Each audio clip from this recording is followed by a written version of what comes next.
Hello everyone, मैं ओम प्रकाश और आज के वीडियो में हम देखेंगे chapter number 23 ortho Maheshwari book से। ठीक है, तो इस चैप्टर में क्या इंपॉर्टेंट है? इस चैप्टर में इंपॉर्टेंट है आपका पोस्ट पैरेलजिया इंपॉर्टेंट है और टीबी ऑफ हिप इंपॉर्टेंट है। ठीक है, ज़्यादा इंपॉर्टेंट कौन सा है? पोस्ट पैरेलजिया। तो हम चलो स्टार्ट करते हैं टीबी ऑफ पोस्ट पैरेलजिया। ठीक है, तो हम आगे से बढ़ते हैं। ये रहा ट्यूबरकुलोसिस ऑफ स्पाइन, जिसमें आपका आगे आएगा पोस्ट पैरेलजिया, जो अलग से टॉपिक है। देखते हैं कहाँ है, उनको कहाँ दिया है, ये रहा। ठीक है, post paraplegia TB spine with neurological involvement. ठीक है, क्या है ये? The incidence of neurological deficit has been reported to 20%. It occurs most commonly in tuberculosis of the dorsal spine because the spinal canal is narrowest in this part. ठीक है, क्या बोल रहा है कि जो इंसिडेंस हो रहा है न्यूरोलॉजिकल डिफेक्ट का, वो 20% जो रिपोर्ट हुआ है, ये कॉमनली जो है it is occurs most commonly in tuberculosis of the dorsal spine. ठीक है, ये मेनली डोर्सल स्पाइन में होता है। और आपका ये है कि डोर्सल स्पाइन में होने के बाद बिकॉज क्योंकि स्पाइनल कैनाल जो होता है सबसे नैरोस्ट रहता है in this part and even a small compromise can lead to neurological deficit. ठीक है, और आते पैथोलॉजी में आते हैं। This consist of pressure on the neural tissue with in the canal by product from the diseased vertebra. It could occur in following ways. पहले क्या होगा? पहले आएगा इन्फ्लामेटरी इडिमा। ठीक है, the neural tissue become edematous because of vascular stasis in the adjacent disease area. तो इसमें क्या बोल रहे हैं कि आपका पहले क्या बोला वो कि होता क्या है कि मेनली ये स्पाइन में आपका टीबी होता है और डोर्सल स्पाइन में कि सबसे नैरोस्ट यही होता है और इस पर आपको कुछ न्यूरोलॉजिकल डिफेक्ट देखने को मिलते हैं। और फिर क्या बोलते हैं पैथोलॉजी में क्या होगा कि ये कंसिस्ट क्या करता है प्रेशर का और ना न्यूरल टिश्यू। ठीक है, कैनल के अंदर क्या होता है? न्यूरल टिश्यू रहता है। तो जो वर्टिब्रा है, जो डिजीज हो गया है, जहाँ पे टीबी का वो पूरा आ गया है ना, तो उससे क्या होगा, वो प्रेशर बनाएगा और जो कैनल के अंदर न्यूरल टिश्यू है, जिसके कारण आपको न्यूरोलॉजिकली साइन दिखेगा। तो पहला क्या होगा आपका कि इन्फेक्शन हुआ है तो आएगा इन्फ्लेमेशन, तो इन्फ्लेमेशन आएगा तो इडिमा होगा, तो द न्यूरल टिश्यू बिकम इडिमेटस। जो टिश्यू है वो इडिमेटस बन जाएगा because of vascular stasis in the adjacent disease area. क्यों? क्योंकि उसके आजू बाजू जो है उसके वेसल जो है वस्कुलरिटी है वो लॉस हो गया है। Extradural pus and granulation tissue, this is commonest cause of compression on neural structure. The abscess form around the disease vertebra may compress the neural structure from the front much the same way as an extradural tumour. ये क्या बोल रहा है कि पहला क्या था? Inflammatory oedema, जिसके कारण आपका कंप्रेस होता था। दूसरा क्या है कि आपका ना पस बन जाता है और पस बनता है और कैल्शियम टिश्यू बनता है, जिसके कारण आपका वो क्या करता है, न्यूरल के जो फीचर्स जो आपके कंटेंट है उसको ना स्ट्रक्चर को उसको कंप्रेस करता है। ठीक है, ये मोर कॉमन रहता है। तो और इससे क्या होता है कि जो एब्सेस है वो डिजीज वर्टिब्रा के आजू बाजू अराउंड बन जाता है। वो क्या करता है? वो न्यूरल स्ट्रक्चर को कंप्रेस करता है आगे की तरफ से। सॉरी, अब आते हैं सिक्वेस्ट्रा। Devascularized bone and extruded disc material may be displaced into the canal। देखो सिक्वेस्ट्रा पढ़ते अपन क्या होता है ये सिक्वेस्ट्रा, कि इस पर क्या होता है, इन्फेक्शन के कारण जो इन्फेक्शन हो गया है उसके कारण क्या होता है, वो जो बोन है वो ऊपर सड़ जाता है। क्यों? क्योंकि उसको ब्लड सप्लाई नहीं मिलता है ना, तो इसलिए इसका आउटर सरफेस जो स्मूथ नहीं आता, बहुत रफ रहता है, तो वो तो सिक्वेस्ट्रा मतलब कि डैमेज्ड जॉइंट से डैमेज्ड बोन। ठीक है, तो डीवस्कुलाराइज्ड बोन मतलब कि उसको वस्कुलर सप्लाई नहीं मिला है और वो क्या करता है, वो वहाँ से कैनल के अंदर चले आता है, बाहर से कैनल के अंदर चले आता है। ठीक है, जो सिक्वेस्ट्रा हो सकता है। और लास्ट क्या है? Internal gibbus. Angulation of the disease spine may lead to formation of the bony ridge on the anterior wall of the spinal canal. ठीक है, एंगुलेशन हो जाएगा आपका डिजीज स्पाइन का, जहाँ पे आपका स्पाइन आपके जहाँ पे वर्टिब्रा बॉडी पे डिजीज आया है वहाँ से क्या करेगा, वो प्रेशर लगाएगा। ठीक है, एक बोनी रीच बनाएगा anterior wall of spinal canal में। देखो ये है ना इंटरनल गिबिस। ठीक है, ये प्रेशर लगा रहा है जिसके कारण जो स्पाइन यहाँ से नॉर्मल था यहाँ से आपका ऐसे मुड़ गया है। ठीक है, ऐसे करके मुड़ गया है, तो ये होगा इंटरनल गिबिस। फिर क्या है? Infection of the spinal cord. This are unusual but important cause of paralysis. ठीक है, देखो ये क्या बोल रहा है कि कॉज है, क्योंकि ऐसे ऐसे हो सकता है, इसके कारण होता है। पहला अपन पढ़े इन्फ्लेमेटरी इडीमा हो गया, ठीक है। दूसरा क्या पढ़े अपन, देखो पहला क्या है, इडीमा हो गया इन्फेक्शन कारण। दूसरा क्या है कि वो पस बन गया है, पस बन गया है और गैस्ट्रो टिश्यू बन गया है जो कि प्रेशर लगाएगा, ठीक है। तीसरा क्या है आपका कि आपको सिक्वेस्ट्रा बन गया है, जो कि जैसे बाहर का जो बोन है वो डैमेज बोन है, वो अंदर घुस गया कैनल के अंदर और वो प्रेशर लगा रहा है। चौथा क्या है कि इंटरनल गिबस बन गया, ठीक है, जो बाहर से आपका जो डिजीज़ वाला स्पाइन है वहाँ से वो प्रेशर लगा रहा है, तो वो स्पाइन जो है वो कंप्रेस हो जा रहा है, तो आपका स्पाइनल जो आपका न्यूरल स्ट्रक्चर है वो कंप्रेस हो जा रहा है। फिर क्या है कि आपका जो स्पाइनल कॉर्ड है वो इन्फाक्ट हो गया है। ये अनयूजुअल है बट ये भी एक इंपॉर्टेंट कॉज होता है। It result from blockage of the anterior spinal artery, ठीक है। इसमें क्या होता है कि जो एंटीरियर स्पाइनल आर्टरी है वो ब्लॉक हो जाता है, जिसके कारण आपको इन्फेक्ट हो जाता है, ठीक है, कॉज बाय इन्फ्लेमेटरी रिएक्शन। फिर क्या है एक्स्ट्राड्यूरल granuloma, very rarely an extradural granuloma may form without any damage to the osseous structure. Such a patient present with a clinical feature of spinal tumor, ठीक है। और देखो एक्स्ट्राड्यूरल ग्रेनुलोमा हो गया है, इसमें क्या होता है एक extradural granuloma may form without any damage. वो क्या करेगा, ओशियस स्ट्रक्चर को डैमेज नहीं करेगा, बट उसको एक एक्स्ट्राड्यूरल ग्रेनुलोमा बन गया, एक ट्यूमर बन गया, ठीक है। उसको क्या बोलते हैं, स्पाइनल ट्यूमर सिंड्रोम बोलते हैं, ठीक है, स्पाइनल ट्यूमर सिंड्रोम बोलते हैं, ठीक है। ये हो गया। अब द टाइप्स ऑफ पोर्ट पैरेलजिया की कितने टाइप्स ऑफ पोर्ट पैरेलजिया होते हैं।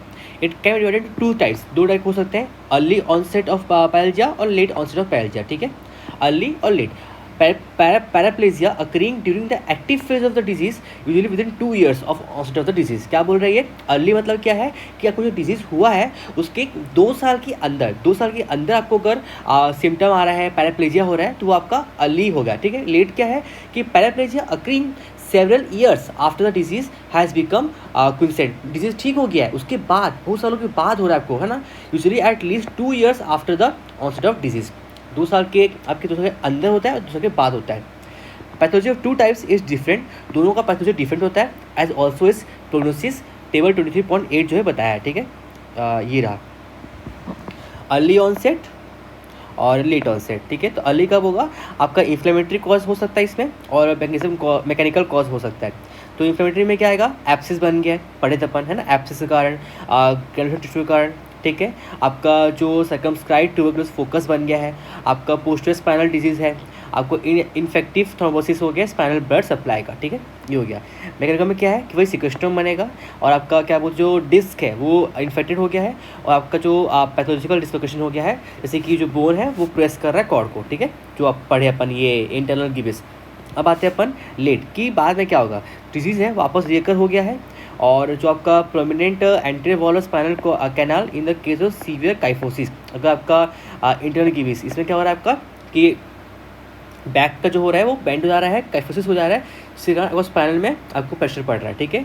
और अगर आपका फाइब्रस सेप्टा बन गया है हीलिंग के बाद, तो आप याद रखना कि अर्ली में क्या होगा, जो हम पढ़े ना सब पैथोलॉजी में, आपका इन्फ्लेमेटरी इडीमा, आपका ग्रैनुलर टिश्यू है ना, एप्सिस, और आपका इंटरनल गिबीज, और आपका एक और क्या था पैथोलॉजी में, गिबीज बन रहा था, आपका फिर स्पाइनल आर्टरी जो है वो आपका कंप्रेस हो रहा था, है ना, सिक्वेस्ट्रा बोन जो है वो आ रहा था, इन्फेक्शन हुआ था, है ना, आपका क्यों, क्योंकि एंटी स्पाइनल आर्टरी जो है वो कंप्रेस हो रहा था, इन्फेक्शन और एक्स्ट्राड्यूरल ग्रेनुलोमा, ये सब लिख सकते हो, ठीक है।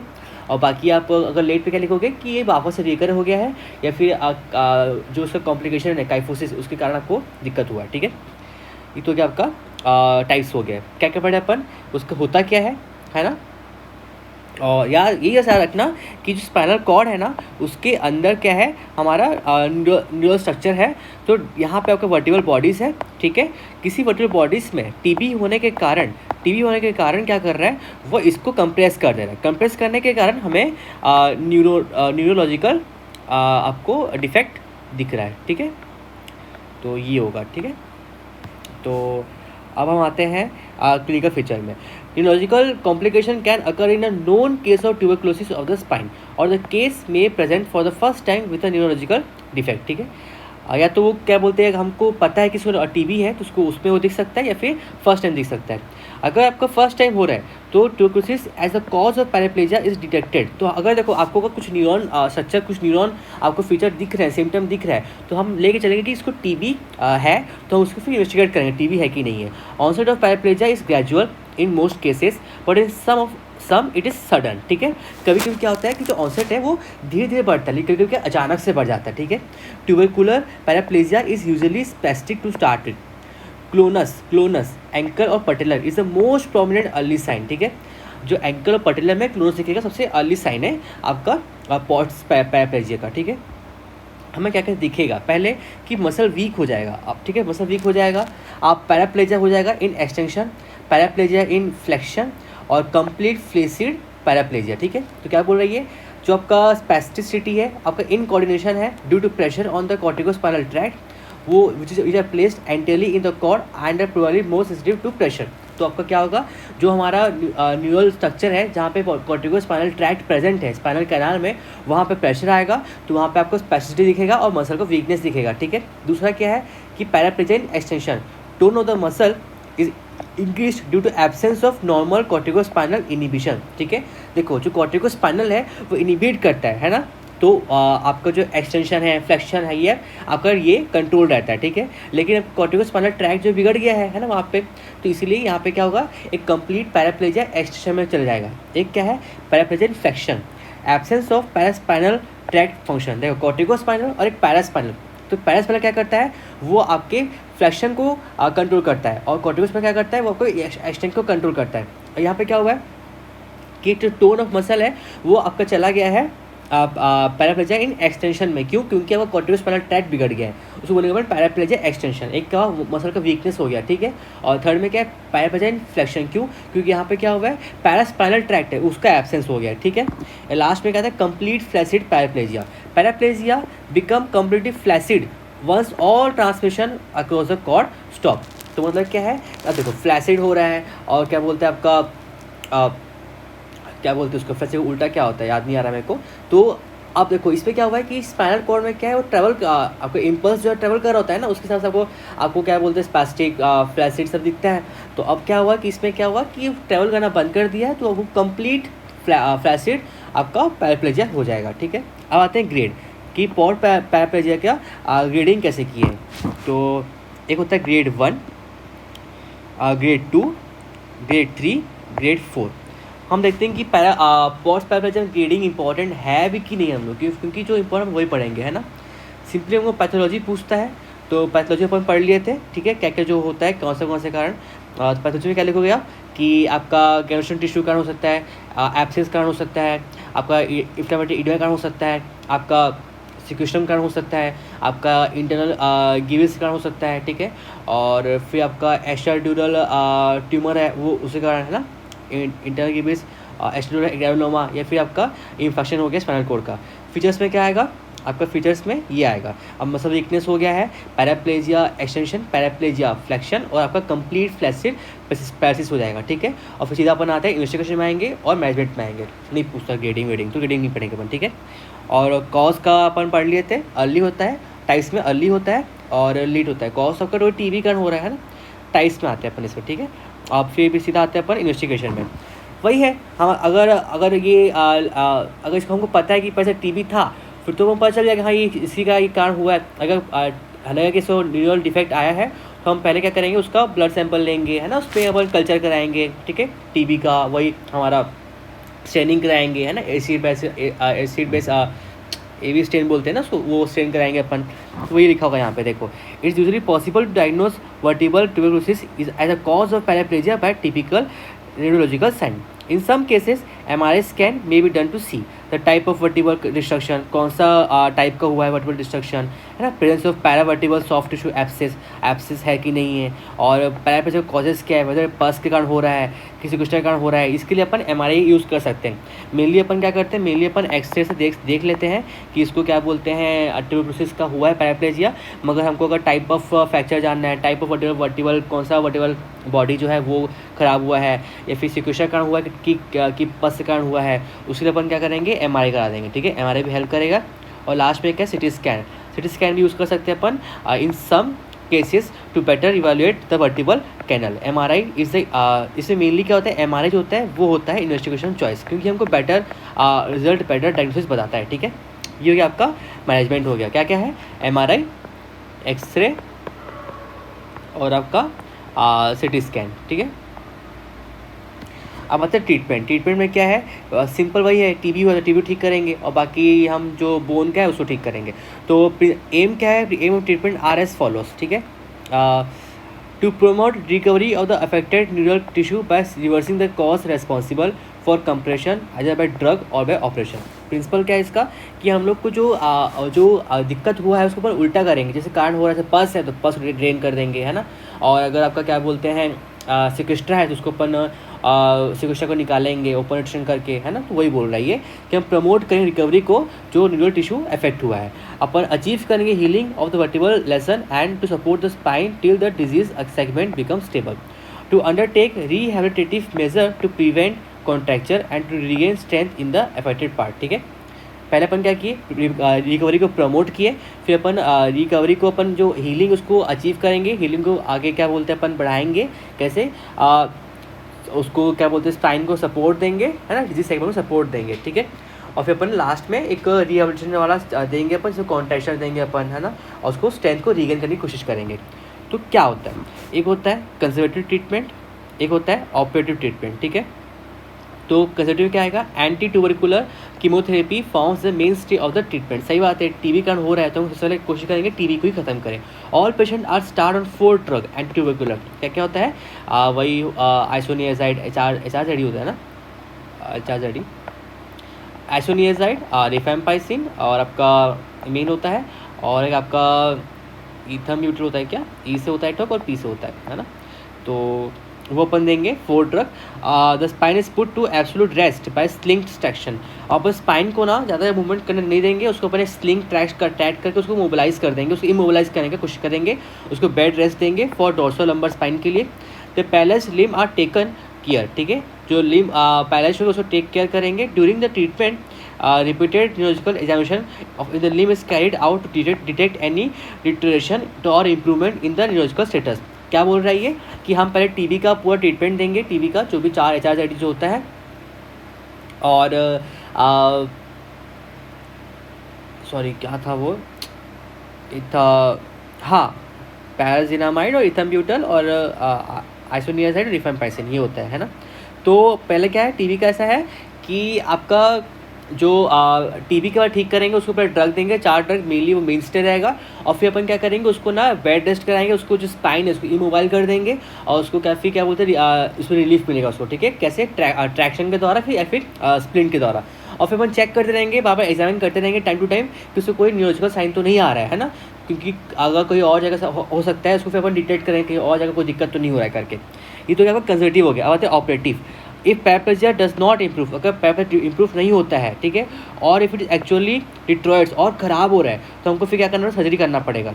तो पहले क्या करेंगे, क्या क्या इंडिकेशंस है, पहले भाई पैराप्लेजिया जो है वो अकर कर रहा है during the conservative treatment, paraplegia और ख़राब हो रहा है, और आपका पैराप्लेजिया जो है वो रैपिड ऑनसेट दे रहा है, और जो भी आपका any severe paraplegia such as paraplegia in flexion motor और sensory loss for more than 6 month, complete loss of motor power for 1 month despite adequate conservative treatment करने के बाद भी, आपको टीबी ड्रग देने के बाद भी उसका पूरा मोटर फंक्शन गायब हो गया है ना, उसका पूरा फ्लैक्शन एक्सटेंशन में दिक्कत हो रहा है, तो फिर हमको सर्जरी करना पड़ेगा। 4 है, पहला क्या है, अगर वो ठीक नहीं हुआ कंजर्वेटिव ट्रीटमेंट के बाद, दूसरा क्या है कि पैराप्लेजिया और ख़राब हो गया है, तीसरा क्या है कि आपको severe paraplegia with rapid onset, ठीक है, तो ये आपका 4 हो गया।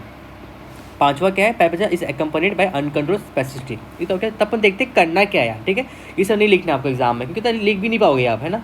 तो आपको सीधे लिखना है कंजर्वेटिव ट्रीटमेंट, वहाँ लिख देना टीबी ड्रग, और फिर ना ऑपरेटिव में क्या आएगा, आ गया पहला क्या है, कॉस्टो ट्रांसवर्सोटॉमी, फिर क्या है, anterolateral decompression, radical डेब्रिमेंट and arthrodesis और लैमिनेक्टॉमी।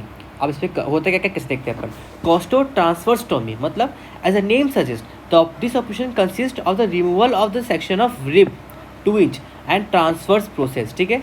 कॉस्टो मतलब आपका रिब से बता रहा है वो, और ट्रांसवर्स मतलब अब जो ट्रांसवर्स प्रोसेस, ठीक है। तो कॉस्टो ट्रांसवर्सटॉमी, इसमें क्या करें अपन, रिब का और क्या बोलते हैं ट्रांसवर्स प्रोसेस को निकाल देंगे। As this is done sometimes liquid pus comes out under the pressure, this is considered by some as a tense abscess relief. जो एब्सिस हुआ है ना, इसका कारण क्या होता है, कुछ एब्सिस निकल आता है, तो वो काफ़ी ठीक कर सकता है। ये इंडिकेट करते हैं बच्चों में with paraplegia and when a tense abscess is visible on x-ray. अगर एब्सिस बना है तो अपन कोस्टोट्रांसोस्टोमी कराएंगे, ठीक है। दूसरा क्या है, एंट्रोलैटरल डिकम्प्रेशन। इसमें क्या करते हैं अपन, ये कॉमनली परफॉर्म होता है। इसमें करते क्या अपन, इन दिस ऑपरेशन स्पाइन को पहले ओपन करेंगे लैटरल साइड से और access is made to front and side of the cord. This is called anterolateral decompression. The cord is laid free of any granulation tissue, caseous material, bony spur और sequestrum pressing on it, ठीक है।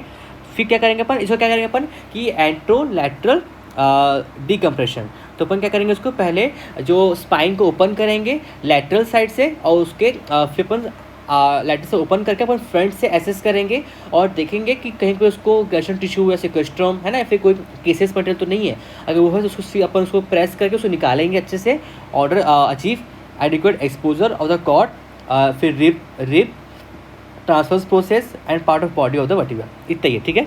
ये हो गया, क्या हुआ उसमें, anterolateral आपका डिकम्प्रेशन, ठीक है। एंट्रोलैटरल डिकम्प्रेशन किए, स्पाइन को किए। और एक आता है कोस्टोट्रांसोस्टोमी, ठीक है। और एक थर्ड आपका radical debridement and arthrodesis, Hong Kong बोलते हैं इसको, हांगकांग ऑपरेशन।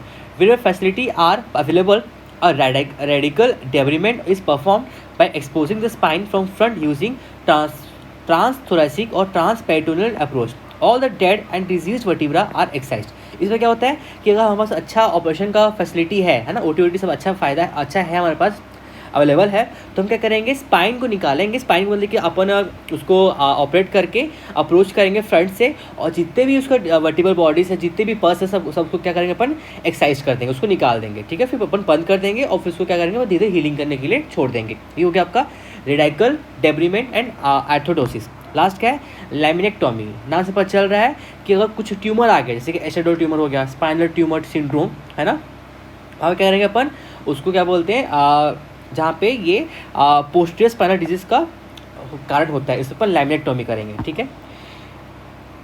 और फिर प्रोग्नोसिस में आते हैं, ये डिपेंड करता है बच्चों में आपका बेटा जल्दी ठीक होता है, ऑनसेट मतलब एक्यूट है तो जल्दी अच्छा प्रोसेस देगा, लेट आएगा तो दिक्कत होगा, लॉन्ग स्टैंडिंग है तो फिर दिक्कत होगा, सीवीआईटी मोटर प्रोसेस अगर बहुत ज़्यादा खराब हो गया तो दिक्कत होने वाला है।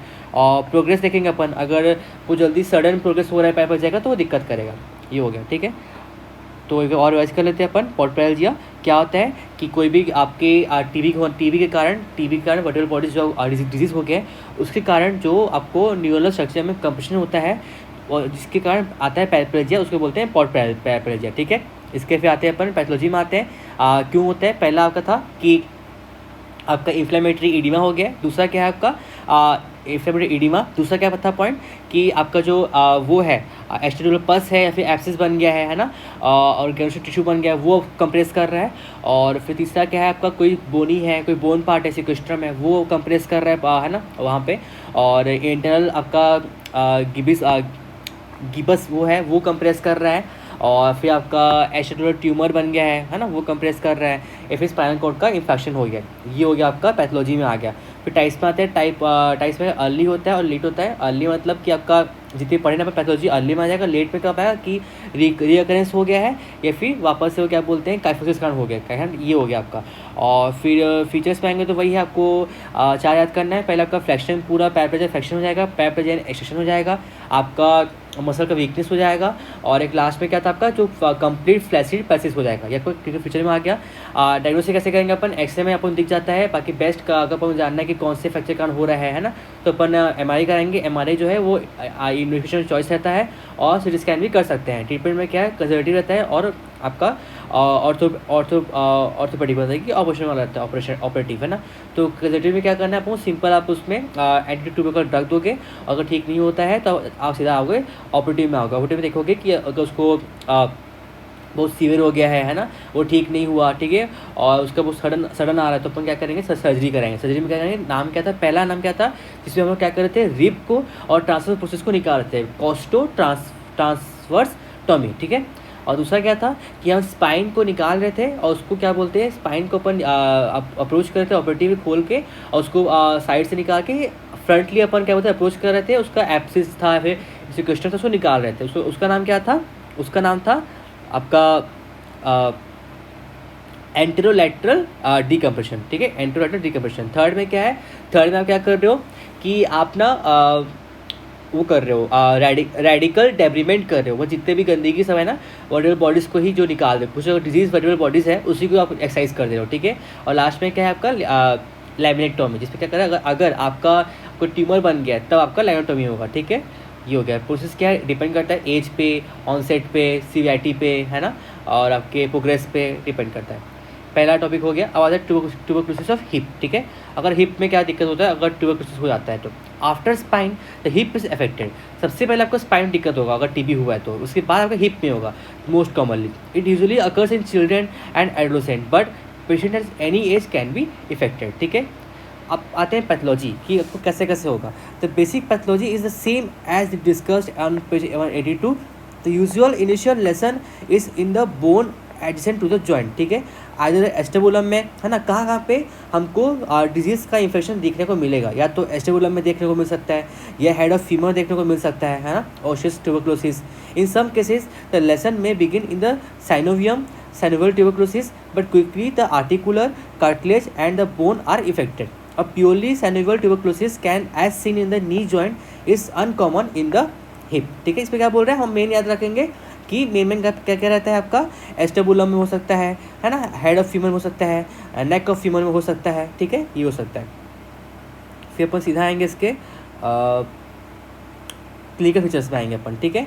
क्या दिखेगा हमको, disease is Insidious in onset and runs a chronic course, ठीक है। The child may be apathic and pale with loss of appetite before definite symptom pertaining to the hip appear, ठीक है। इसमें क्या होगा कि हिप के आने के पहले ही आपका जो पेशेंट है, जो बच्चा है, वो बहुत ही एपैथेटिक हो जाएगा, है ना, बहुत ही थका हो जाएगा, उसका पूरा चेहरा पेल दिखेगा और उसका जो एपेटाइट है वो भी लॉस हो जाएगा, ठीक है। One of the first symptom is stiffness of the hip, सही बात है। अब इससे क्या होगा, हिप पर दिक्कत आए तो हिप पर स्टिफनेस आएगा, it produces a limp. Initially stiffness may occur only after rest but later it persist all the time. Pain, इसे पेन जो होता है वो अर्ली स्टेज में एब्सेंट रहता है, ठीक है, लेकिन बाद में ये आपका पेन हो सकता है। और ये पेन कहाँ रिफर्ड होगा, नी में रिफर्ड होगा। द चाइल्ड में कंप्लेन ऑफ नाइट क्राइस, रात को रोएगा वो। The so called starting pain caused by rubbing of the two diseased surface. देखो ये क्या होता है, यहाँ पे डिजीज़ हो गया है, देखो ये डिजीज़ हो गया है और ये डिजीज़ हो गया है, ठीक है।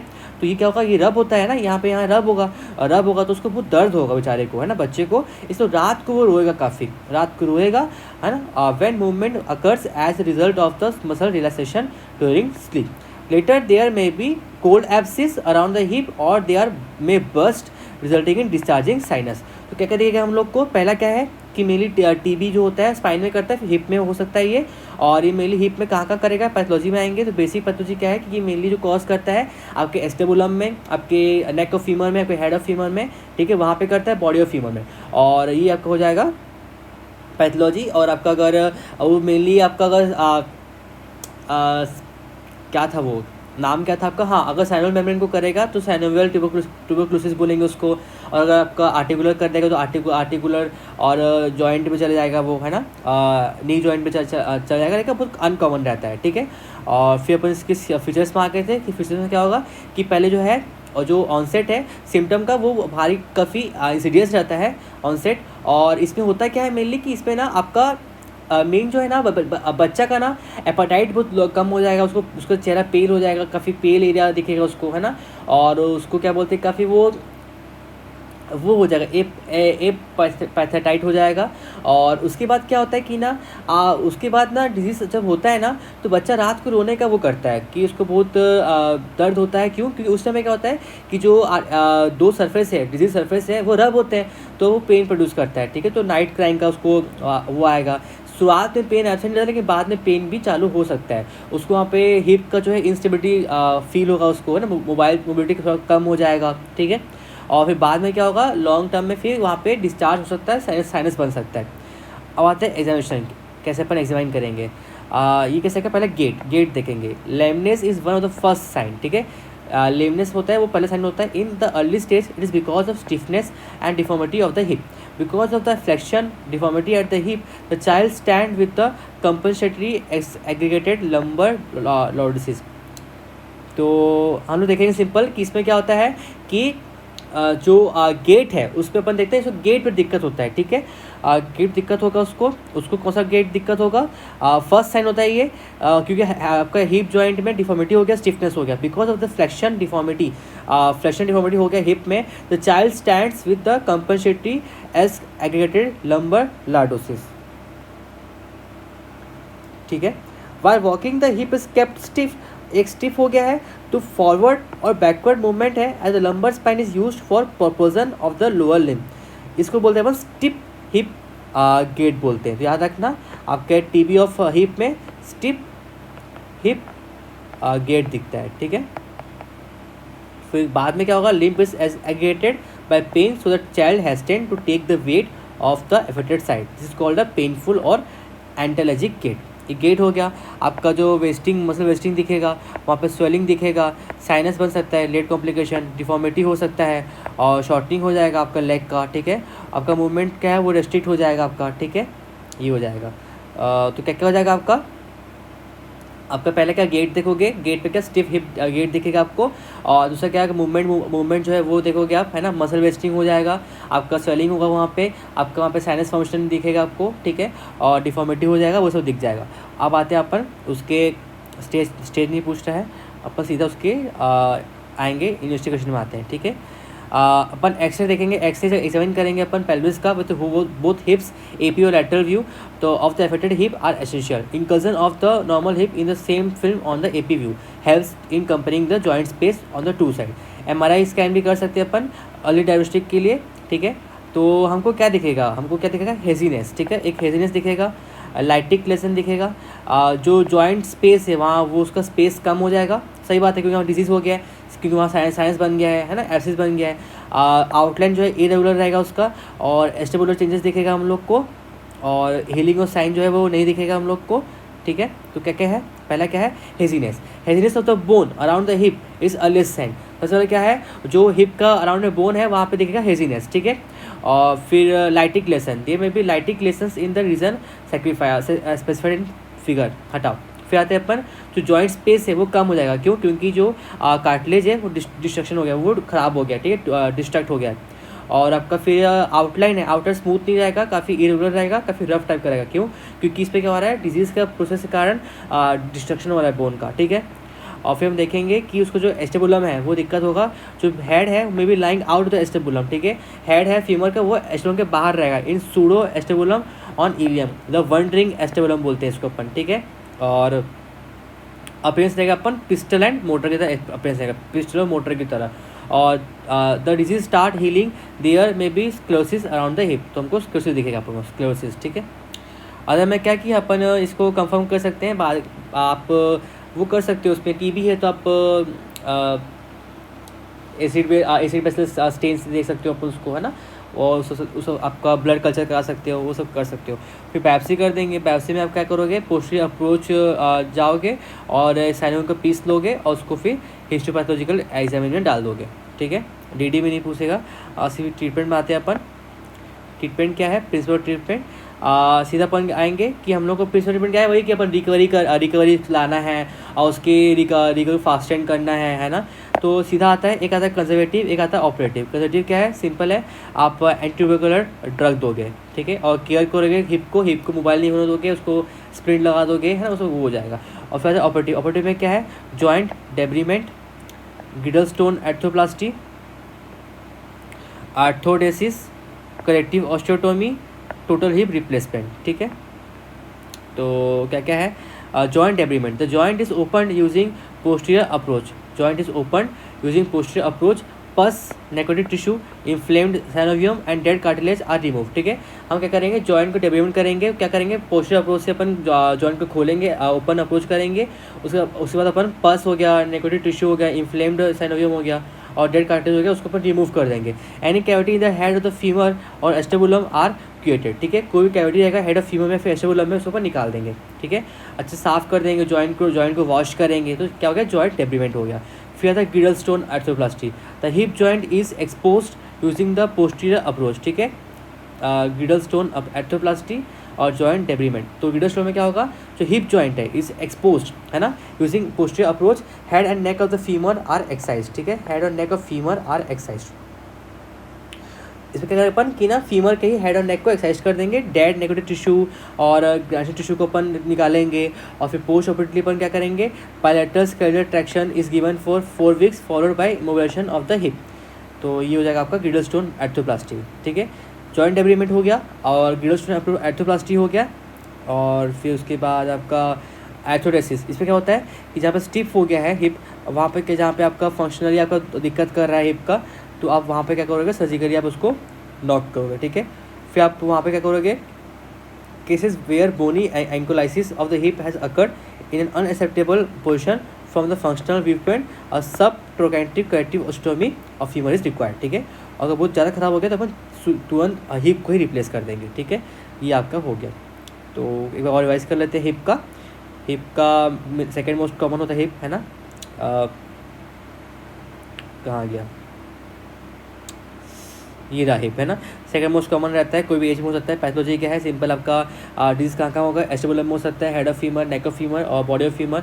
फिजर्स में आएंगे, फिजर्स में क्या रहेगा उसको कि बच्चा बहुत पेल रहेगा और वहाँ पर उसको क्या बोलते हैं, एपैथेटिक रहेगा, उसको नाइट क्राई होगा, है ना, क्योंकि रब करता है डिजीज़, है ना, और नाइट क्राई होगा, उसका गेट दिक्कत होगा। तो फिर अपन एग्जामिन करेंगे, गेट देखेंगे, गेट में कैसे गेट दिखेगा, स्टिप हिप गेट दिखेगा, और फिर उसको मसल वेस्टिंग रहेगा, स्वेलिंग दिखेगा, उसको साइनस डिस्चार्ज होगा, वहाँ पे डिफॉर्मिटी हो सकता है। ठीक है, फ्लेक्शन का आपका एडक्शन का डिफॉर्मिटी होगा। ठीक है, और फिर शॉर्टनिंग हो जाएगा उसका टीबी कारण, मूवमेंट में दिक्कत होगा। ठीक है, और फिर हम ट्रीटमेंट आएंगे, इन्वेस्टिगेशन में आएंगे तो अपन एक्सरे में देखेंगे, एक्सरे में हेजीनेस दिखेगा। ठीक है, और उसके बाद वहाँ पे अपन को लाइटिलेशन दिखेगा, जॉइंट स्पेस का रिडक्शन हो गया है, और आपका आउटलाइन जो है इरेगुलर है, आपका एस्टेबुलम जो है एस्टेबुलर चेंजेस दिख रहा है। ठीक है, और साइन ऑफ हीलिंग दिख रहा है। फिर अपन बायोप्सी कर देंगे। और उसके लिए ट्रीटमेंट में आएंगे तो कंजर्वेटिव और ऑपरेटिव। कंजर्वेटिव क्या है, एंटीट्यूबिकल ड्रग दे देंगे। ऑपरेटिव में क्या है, जॉइंट डेब्रीमेंट हो गया, गिडलस्टोन आर्थ्रोप्लास्टी। जॉइंट में क्या करेंगे अपन, पोस्टीरियर अप्रोच से हम हिप को ओपन करेंगे और बोन को देखेंगे, और वहाँ पे सारे जो भी ग्रेशन टिश्यू हो गया, पस हो गया, एब्सिस हो गया, उसको क्लियर करेंगे। ठीक है, और गिडलस्टोन में क्या होगा, वही पोस्टीरियर अप्रोच करते हैं उसमें भी अपन, और उसमें हेड और नेक ऑफ फीमर को एक्सरसाइज करते हैं, हेड और नेक को निकाल देते हैं अपन। ठीक है, तो हेड और ये देखो, ये हेड और नेक को ना ये यहाँ से निकाल दिया है, ऐसे हो जाएगा, यहाँ पे हेड होता है ना, उसको निकाल देगा पूरा। ठीक है, गिडलस्टोन अपीयरेंस हो जाएगा। फिर आर्थ्रोडोसिस, अगर बहुत ज़्यादा दिक्कत हो गया है, वहाँ पे फंक्शनल दिक्कत हो रहा है फंक्शनली, तो अपन आर्थ्रोडोसिस करा देंगे उसका। ठीक है, और अपन ओस्टेओटॉमी करा सकते हैं। या फिर बहुत ज़्यादा दिक्कत प्रोग्रेस हो गया है, डिजीज़ बहुत सीवियर हो गया है, तो अपन टोटल हिप का रिप्लेस कर देंगे। तो गाइस यहाँ पे चैप्टर ख़त्म होता है। अब हम नेक्स्ट चैप्टर जाएंगे, इन्फेक्शन ऑफ द हैंड, नहीं, इसके बाद आपका है CTEV है, जो कि बहुत अच्छा टॉपिक है, इंपॉर्टेंट टॉपिक है, वो पढ़ेंगे अपन। ठीक है, थैंक यू गाइस।